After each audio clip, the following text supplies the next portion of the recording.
Like and subscribe on the way in the door.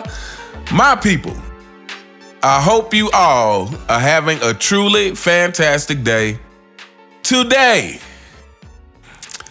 You see the title, Poor Anthony Davis. This guy can't get a break. But before we get into this, I want to give a shout out to Angry Old Hoops. Much appreciation for you shouting me out on the channel and reacting to my video.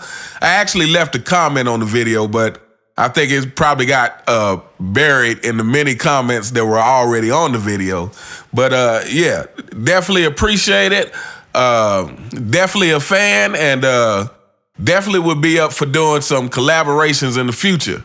So on that note, so let's talk about Anthony Davis. I woke up today, and there's a few people who've already talked about this subject, but a couple of people that videos that I did watch one was Angry Old Hoops, and he mentioned it on the latest video he put out, and I saw Dreamers Pro mention it, and yeah, so let's talk about Anthony Davis. Let's talk about Anthony Davis and the fact that he had 41 points, 20 rebounds, and 5 assists. 15 of them defensive rebounds, 5 offensive rebounds. But yet somehow, Anthony Davis was not the MVP. Fanboys, drop your excuses in the comments. I love to hear it. I have a feeling that if Anthony Davis was playing alongside any other superstar today, whether it be Kevin Durant, Steph Curry, Dame Lillard, Giannis, just name anybody. Kawhi, James Harden, Paul George, anybody you could name. Had he put up those numbers in this finals in quotation marks of the LeBron James in-season tournament, I guarantee you he would have won MVP. But somehow, playing next to the Deer, they decide to give the Deer the MVP. So let's get into this. This is a pattern with LeBron James. LeBron James tends to give credit to, give praise to role players who aren't a direct threat to his greatness. Greatness in quotation marks. That's when LeBron James tends to give out his credit. He tends to give out credit to people who he can almost take the credit for their greatness. Who he can say, that I mentored them, or my confidence in them is what made them great. Those are the kind of players LeBron tends to give their props and give credit to.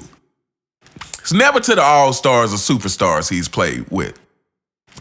It's never to Dwayne Wade. I don't have to bring this up, fanboys, but I'm going to. and I'm going to bring it up anytime and I see fit. And that's probably going to be often. 2011 finals. I don't have to mention this, but I'm going to mention this again. The finals in which Jason Terry was smacking your king in the face. The finals which he literally smacked all of the GOAT potential out of LeBron James. That's what happened. The 2011 finals where LeBron James got beat by the second oldest team in NBA history to win a finals. That's for you fanboys who love to bring up that Michael Jordan didn't win till other people got old, which is not true. But those finals, I needed to put those details in there so you remember exactly what I'm talking about, fanboys. So LeBron James goes to the Miami Heat. They get beat in 2011. And what happens after that? Dwayne Wade has to go to LeBron and say, hey, look, This is your team. You play your way, and like a good leader does, like a good leader should do, Dwayne Wade says, "Hey, I'll find my way. I'll figure out a way to still be effective." When that should have been what LeBron did. LeBron coming to a team with Dwayne Wade, who was already a champion. It should have been LeBron to say, "Hey, this is your team. I will find my way to fit in and still be effective." But he couldn't do that. We all know why. LeBron James only knows how to play one way, and he's been playing that way for 21 years. Longer than that, because he was playing this way in high school.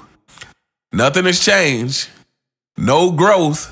Again, except for the fact that anything that you do over and over again, you will get better at it. But there's been no fixing of any of his weaknesses. Any of the things that people said about LeBron early on is still the case today. He can't shoot free throws. He doesn't have a mid-range game. He just doesn't have a lot of basketball skills in general. But anyway, yeah, that should have been LeBron who came to Dwayne Wade and said, "Hey, look, this is your team. I will find my way to be effective. I will find a way to play off the ball and do some other things to be effective." But again, when you're limited in your skill set, you can only do so much.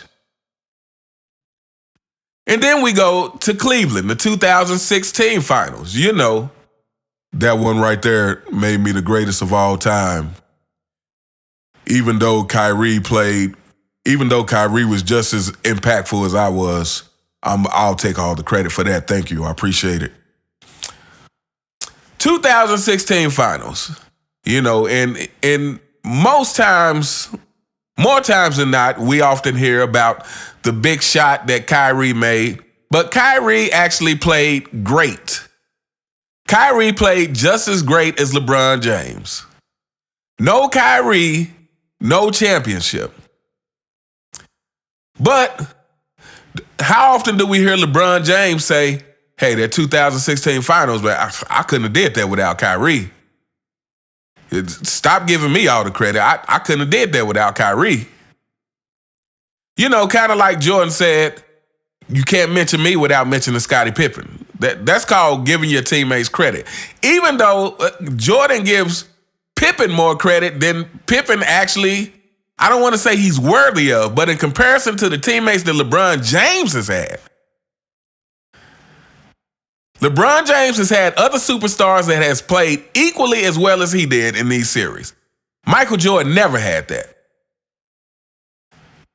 Scottie Pippen was never a close second to Michael Jordan in any of these series. Michael Jordan was always the clear, most impactful tone setter of those final series. Every single time. That's not the case with LeBron James. And yet and still, here we are. Again, I'm going to say it again. Playing the LeBron James in-season tournament. Created by LeBron James and Commissioner Voldemort. And necessary because of LeBron James. Because nobody has wanted to watch basketball during the LeBron James era. So now they're having to come up with ways to try to make things competitive again. Again, LeBron James has killed the competition. This is going to be a long week for you fanboys. I got to do a few videos. Get some stuff off my chest. But yeah, and then we get Anthony Davis, who clearly should have been the MVP. And he does not get the MVP. You know, even though it's a plastic MVP, even though it's a second place trophy MVP, he does not get it.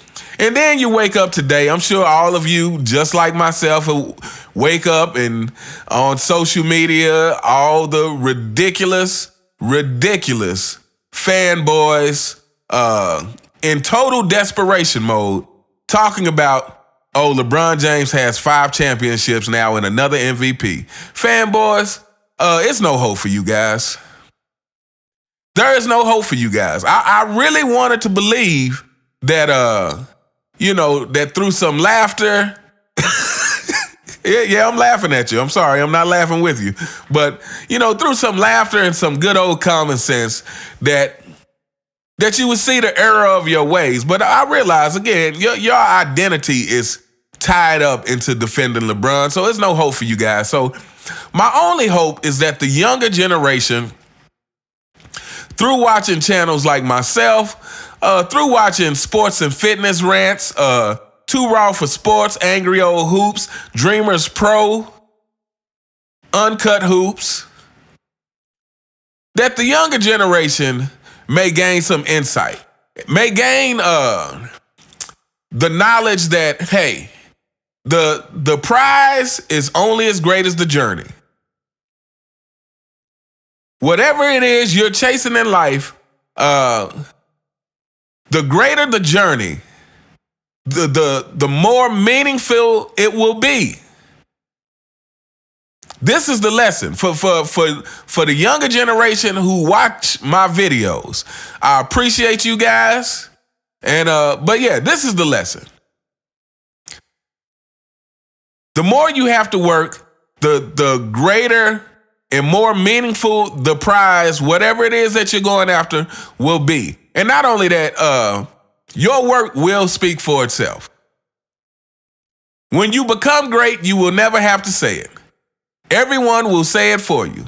If you find yourself having to tell people how great you are, you best believe that you are not as great as you think you are.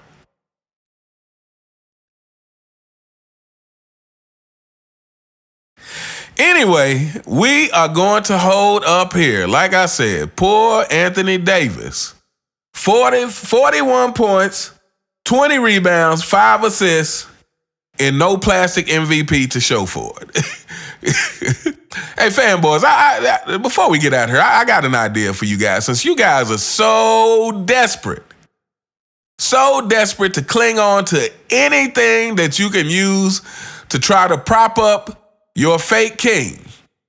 Look, why don't you just go to the store and purchase some of those trophies that they give out to, in Little League and stuff like that. Purchase a bunch of those and send them to your king, He can just, you guys can help him stack up on some trophies, Just, though, I think those things probably about $15 or something. So that can be a gift from you to your king.